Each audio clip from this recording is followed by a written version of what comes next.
Welcome back to the channel, guys, and in today's video we are going to feature a Pokemon that I haven't featured on the channel before, and that's going to be Gliscor. So Gliscor is a very unique Pokemon in a sense that it has unique typing as well as a unique moveset as well, which I don't think any other Pokemon currently in the game possesses.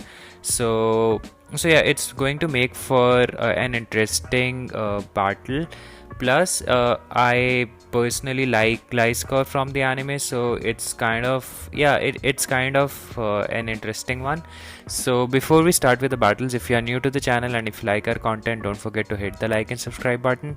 And if you want to join the Battlestate Discord server, the link to that is in the description down below. Also, to everyone who are returning supporters of the channel, a big thanks to all of you for showing your support and help the channel grow.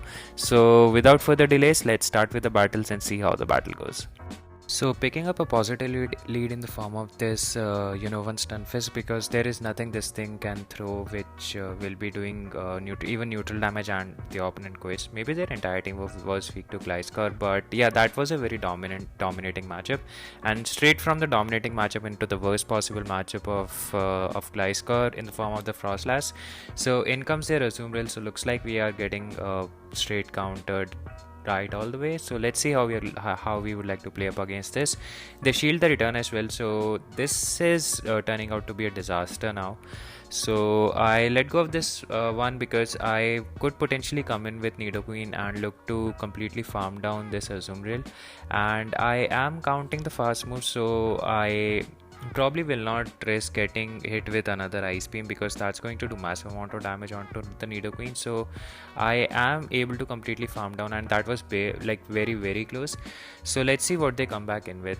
It's going to be still difficult if they have something like Galarian Stunfisk in the back, which they do. So they are running Gazu Gliscor, which is like which is a no-brainer that it's a very strong one. So I swapped here because I wanted to get ahead on energy and throw some Night Slash and try to get a boost. So the boost did not happen, and I probably did a mistake here of letting go of the avalanche, but I didn't want to risk getting hit with the I didn't want to Froslass to get a lot of energy because they would have shielded their Froslass in return and potentially could have farmed us down. So that was a very I think we got straight hard countered because Nidoqueen is so low that it cannot do anything and will just go down to a mud shot. So yeah, still very well played to my opponent, and GG's.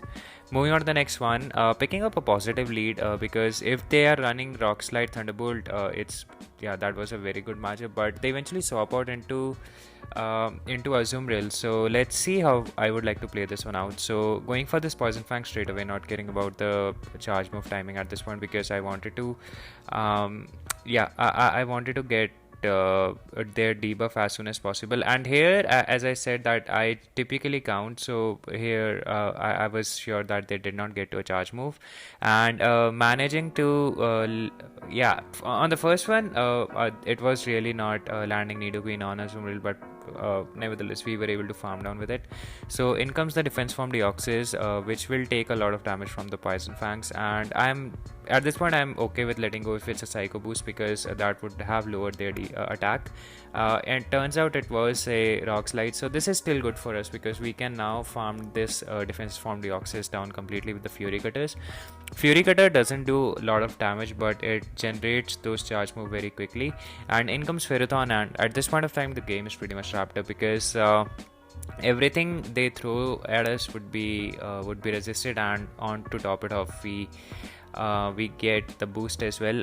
Not Mirror Shot though. Mirror Shot will not be resisted, but yeah, you got the point. So letting go of this charge move, it's going to be a Mirror Shot which does not do any damage, and Bullet Seeds, I think flying type double resist grass or single, I think it's single resist grass, so grass type moves are neutral. So they shield the charge move, of course they would have to do that, and it was a CMP tie as well, so that's going to be really good because Sableye in the back can simply clean this Pokemon up, and they have pretty much a dead Deoxys. So yeah, not shielding this one, just trying to do a subtle flex, which probably wasn't required, and now Shadow Claw down the defense from Deoxys and the opponent quits. So yeah, GG's. Moving on to the next one, and we are in a Venusaur lead, so yet again a very good lead, and they are not swapping out, which is quite unusual. But now they swap into Galarian Stunfisk. Maybe they wanted to um, catch a Night Slash, so they shield the Earthquake, which was again I think maybe in the hindsight I could have gone for Night Slash as well, and I stay in this matchup because Rock Slide will be doing neutral damage, whereas Earthquake would be double resisted. So yeah, here I do not shield because Mud Shots will not be enough to take me out, and hence I go for another Earthquake because I definitely wasn't expecting a shield here. But as you can see, the opponent do decide to double shield their Galarian Stunfisk, which is not good for me. And I tried reaching to an Earthquake, but midway I thought that I would not be able to reach that, but we got a boost, unnecessary boost, because that thing was already dead. So they go for this Earthquake, and since the Sableye is XL1, it survived this pretty comfortably. So at this point I think I decide to shield, yes, but I need to keep in mind that the Venusaur is probably loaded up with a Frenzy Plant, so I have to be very energy cautious. And in comes Bastiodon, so the foul play probably will go to waste now, or not to waste, complete waste in particular, because we will be able to now knock it out with an Earth Power. Otherwise it would not have been possible. Bastiodon is just so crazy tanky. So I let go of this flamethrower because, as I said, I need the energy for I need that shield for the Venusaur because it has a frenzy loaded. Since they swapped out on after throwing say 5 or 6 Vine Whips, so yeah, I have that in mind, and they come in with Galarian Stunfisk. So very smart play from my opponent's end. And they go for I had to go for this Earth Power, and now the Venusaur will look to completely farm us down. We are not able to pull the trigger on the Poison Fang as well, and I would end up shielding that. So they went 3 Vine Whips extra, and my opponent, I think, lagged there for 1 Vine Whip, which allowed us to get to this foul play. But I think it would have been super close, because that was a game which I think I probably won because of that small lag. But yeah, it happens. So yeah.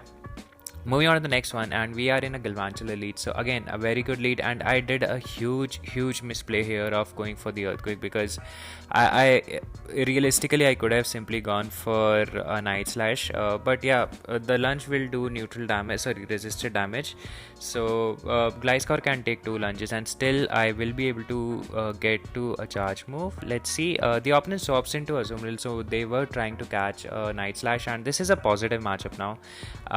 But I think this is the match wherein I ended up being too greedy, so I definitely would want to shield this charge move, but let's see what happens next.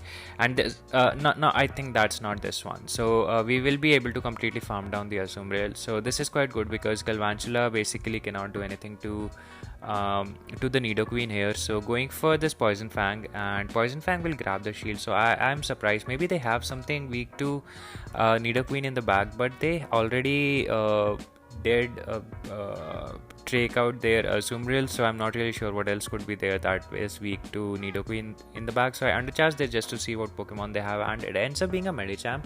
So yeah, I think the shield is understandable, but yeah, the Sableye is just going to shut this Medicham down, and no shield the Power Punch as well. And I think if you're Sableye, that's probably the right thing to do. That do not shield the first charge move, because nothing Medicham can do will KO Sableye at that range. So yeah, good game.